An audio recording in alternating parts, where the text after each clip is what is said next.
America's Got Poets. This week we have 5 new American poets ready to show you their talents. First up is Sydney Lanier, all the way from Georgia.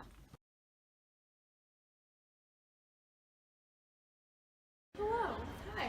My name is Sydney Lanier. I was born and raised in Macon, Georgia. I have been playing the flute for my entire life. I graduated first in my class from college. I'm married with kids, and I write poetry in order to support my family. But playing music is my passion. Tell us more about your writing. Well, I write lyrical poems describing nature and religion, and I often freeform my poetry. Very nice.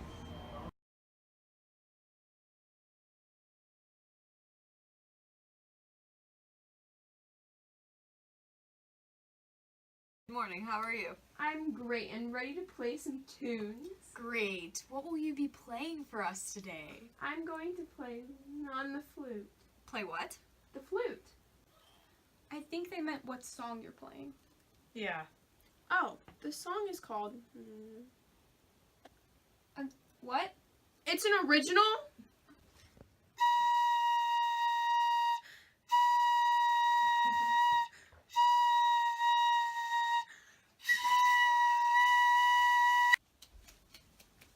So, how did I do? Up next is Walt Whitman.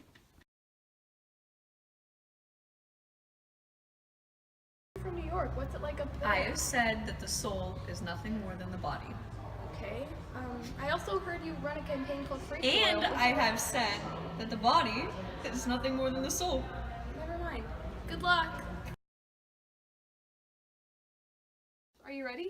Yes, this is a skill I learned during my volunteer time in the Civil War. How are you going to demonstrate that?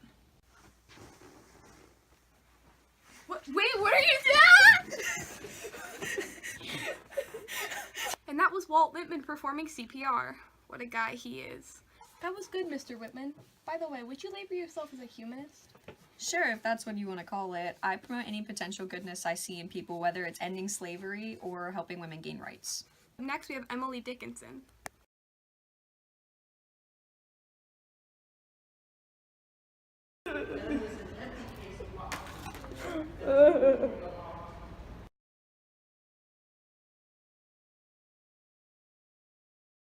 My name is Emily Dickinson, and I grew up in Amherst, Massachusetts with my parents, my sister, and my backstabbing brother. Oh, alrighty then. So I heard you dropped out of school when you were only 17. Indeed, I did. I come from a family that values education.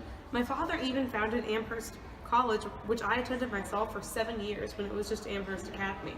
I excelled at botany, but it was my true dream to become a sad recluse. I really wanted time to write.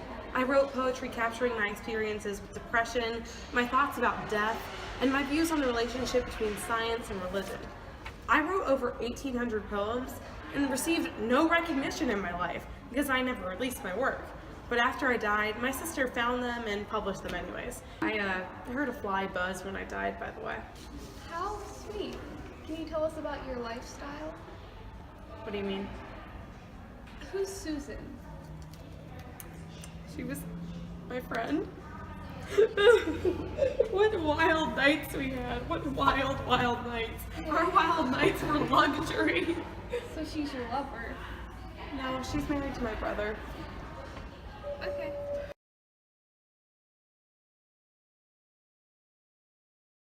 Hi Emily, it's nice to see you again. Why don't you introduce yourself to America? I'm nobody. Who are you? Are you nobody too? I'm Longfellow, and you're Emily. We had an interview last week. How do you not remember this? Then there's a pair of us. Don't tell. They'd advertise, you know. Well, we need advertisements to fund the show. I mean, it's pretty low budget as it is. Judge 3 is our janitor. The producers said they would let me eat today if I did Anyways, so Emily, what's your talent? I'm going to be speed painting something that really inspires me.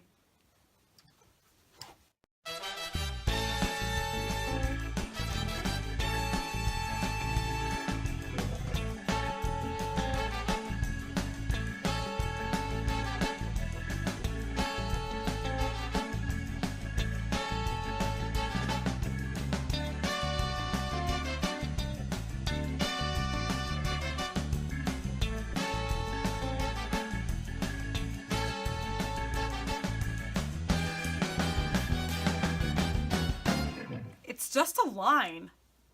Calvin, I'll handle this. It's just a line. No, it's a hyphen. I use them liberally in all of my poems. I've actually been using them in my speaking too. You've just been too blind to notice. I just used 10 of them. I don't think that's how it works. And more importantly, why do you do that?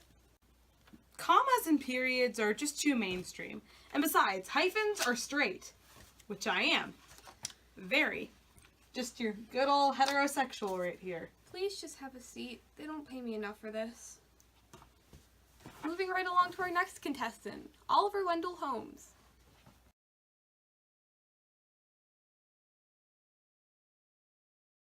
My name is Oliver Wendell Holmes, and I grew up in Cambridge, Massachusetts. My family was extremely religious. My father was a reverend in the First Congregational Church. I might have been a minister myself if a certain clergyman had not looked and talked so like an undertaker. Calvinism just wasn't for me, and I explored the vast expansion of religious ideas. This led me to Harvard University to continue down the track of knowledge, and this is where I truly realized that I hate Calvinism. It is absolutely the worst thing ever. Like, just let me expand my knowledge, okay? It is like the worst thing ever. Calvinism is horrible. Anyways, I went on to become a physicist and the dean of Harvard Medical School.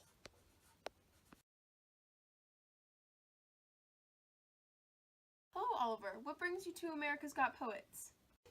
A few years back, I wanted to portray my realistic values, so I started writing prose poetry.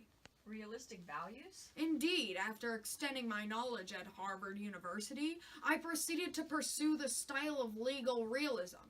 I believe in a more naturalistic approach with more empirics and less logic.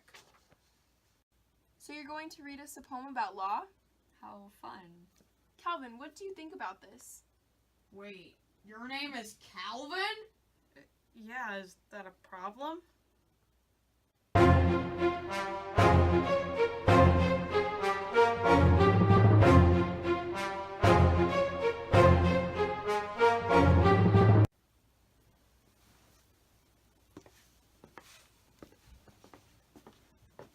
Anyways, I will not be performing a poem, but rather a rap.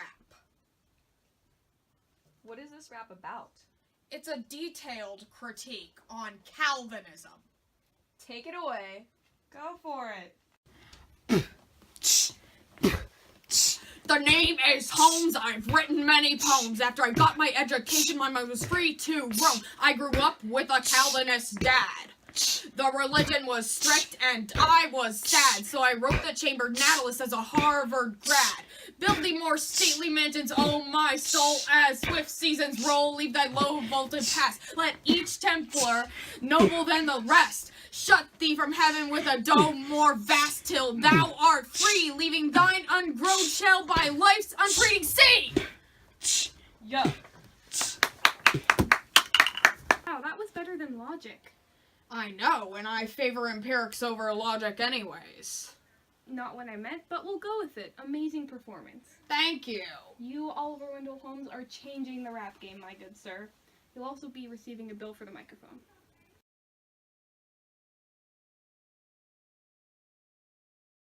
You know what? I bet I can outperform all of these guys. Just watch.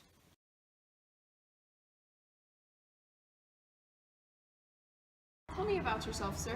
My name is Henry Wadsworth Longfellow. I'm from Portland, Maine, and my life has been full of learning of languages. I've always said that the talent of success is nothing more than doing what you can do well, and doing it without the thought of fame. So I came out to LA to follow my dreams with my wife, Fanny Appleton. So what's your talent? Surprisingly enough, after spending a lot of time with my daughter, Alice, I can twirl the baton. Oh, that's nice. Good luck.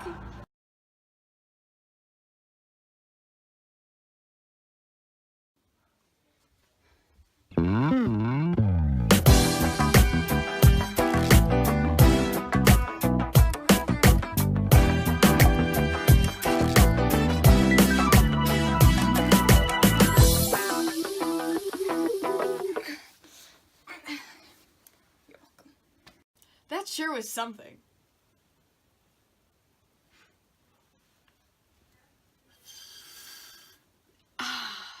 You perform with the grace of a child. Bravo! Can I come back now?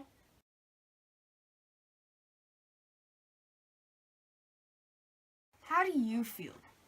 I feel I've made my family proud.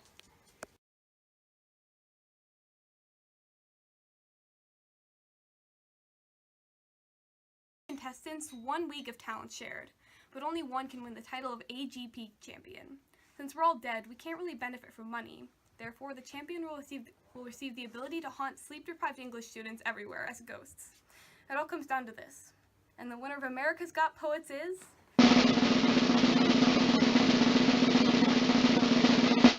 determined by your vote. Go and cast your vote in real time, and we'll reveal the winner when votes are counted.